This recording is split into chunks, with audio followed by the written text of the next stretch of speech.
Episode 2. Arya stood frozen, holding her breath. The girl had vanished into the film crew, just as quickly as she had appeared.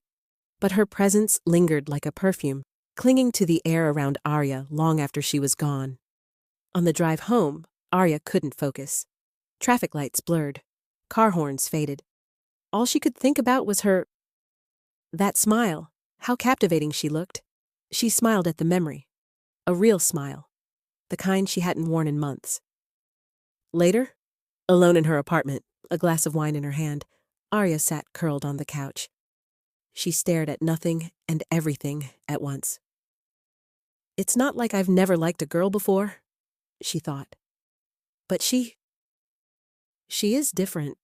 She'd always known her preferences, but it had never been something that consumed her like this. She had liked people. This time, she wanted her. She shook her head, chuckling to herself. I'm being ridiculous. She's probably already in a relationship, or straight, or both. Still, the smile wouldn't leave her lips. That night, sleep never came. She tossed, turned, stared at the ceiling. Her pillow was warm with restlessness, her heart beating faster than it should. Every time she closed her eyes, that face appeared. Her soft laugh, the way her eyes had crinkled, the care-free walk. When the morning light crept in, Arya groaned and rolled out of bed. She sat at the table with untouched breakfast, still in a daze, wearing a work outfit she didn't remember putting on. Then it hit her. It's my day off. She stared at her coffee cup, puzzled. Why did she even get ready? Maybe it was fate, she told herself with a playful smirk. She didn't finish her breakfast. Instead, she grabbed her keys, ran to her car, and drove like her life depended on it, straight to the film set. The set was bustling when she arrived. Crew members milled around, some she recognized, most she didn't. The temporary hires always came and went. She scanned the area, heart thumping. She didn't know her name, didn't know what department she worked in. Hell, didn't even know if she worked there at all. Then she spotted someone familiar, the makeup guy. Arya? He said, surprised. Didn't expect to see you here. You don't usually stop by during shoots.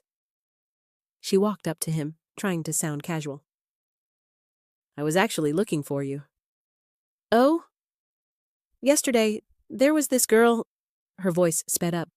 Short hair, blue shirt, sleeves rolled up, kind of sharp-looking. Do you know who she is?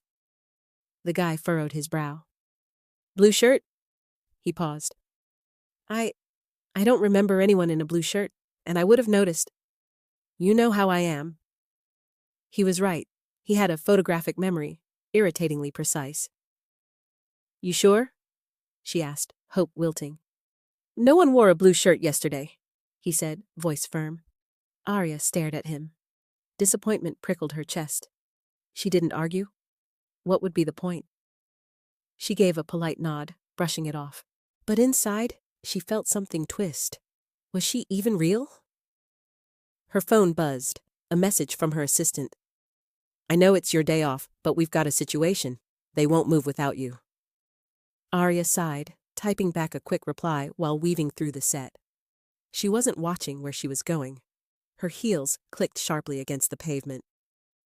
Bam! She slammed into someone. Her foot slipped, arms flailed. Her hand caught onto a stack of cold iron pipes, which groaned and clanged under the sudden weight. A voice followed, soft and panicked. Oh no! Are you okay? I'm so sorry, I didn't see you! Arya blinked. Time slowed. The world fell silent. It was her, the one she is looking for. She was even more breathtaking. Warm, brown eyes wide with worry. Lips parted, a slight frown of concern tugging at her face. Then she gasped. Her eyes dropped to Arya's hand. You're bleeding! Arya looked down. Blood trickled from a shallow cut across her palm. Oh, huh. She laughed nervously. Didn't even feel that. That's not okay, the girl said, clearly rattled. Her eyes grew glossy. We need to get you to a hospital. I'm fine, really. But she was already gently tugging Arya toward her car, and Arya let her. Inside the car, Arya sat quietly, stealing glances. The girl gripped the steering wheel like it was the only thing keeping her grounded. "I'm really sorry," she said again. "This is all my fault." "It's not," Arya said softly. "I was the one staring at my phone like an idiot." That earned a faint smile, just a twitch of her lips, but Arya caught it. At the hospital, a nurse dressed her wound while the girl waited just outside the room, biting her lip like she was the one in pain. When they returned to the car, Arya finally broke the silence. "So, do you work on set?" The girl shook her head. "No, I'm the writer. They called me in for some last-minute discussions." "Ah, legal department for me," Arya said with a smile. "So, I guess we're both occasional visitors." The girl nodded, then turned to her suddenly, excited. "Wait, I don't even know your name." "Arya." "Meerah." She returned the smile. Then Meerah added, a little hesitantly, "I direct theater plays too. Actually, there's one tomorrow. City Center Theater.